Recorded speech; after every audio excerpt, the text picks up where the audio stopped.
Drama strikes as COVID hits the All Blacks. A number of players and coaches have gone down, and an unlikely ally emerges to support the All Blacks. I cover all the details right now. Let's roll that intro.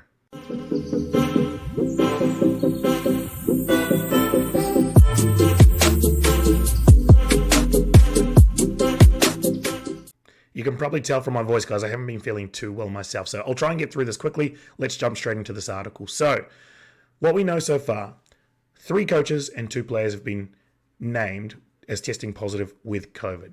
Ian Foster, head coach, John Plumtree, Scott McLeod from the coaching staff perspective, and David Havili and Jack Goodhue. And I think this has quite significant ramifications for the preparation for this test series. So let's talk a little bit about the coaching staff first. Now, a recent press conference, they spoke about procedures being in place to deal with these types of issues. So I think they do have a solid plan in how they will address where they have concerns like COVID running through the coaching staff. And they've spoken about having access to Zoom, preparation not being affected, other than those that will actually be on the ground and in the room with the team. So I think you are still going to get a strong presence, obviously, from the coaching staff, from Ian Foster, John Plumtree, Scott McLeod. But they will be looking for support, whether it be on match day or in preparation for the test themselves in trainings on Tuesdays and Thursdays.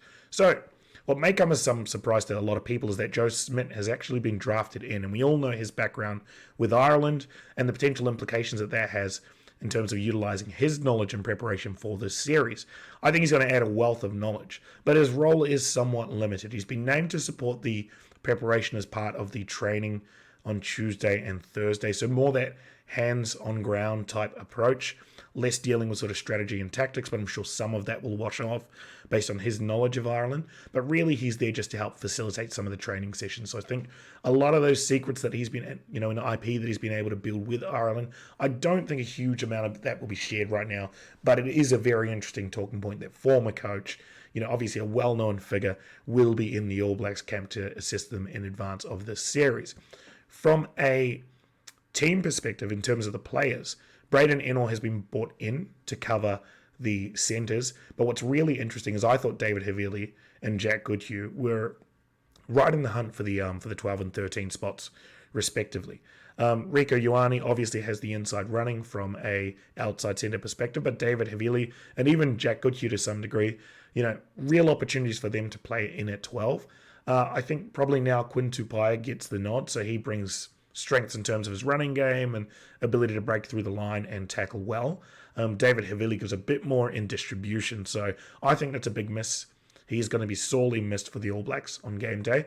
But there's a number of players with world-class experience that will be expected to step in and take over. So what's interesting, though, it is high drama in advance of, the first test.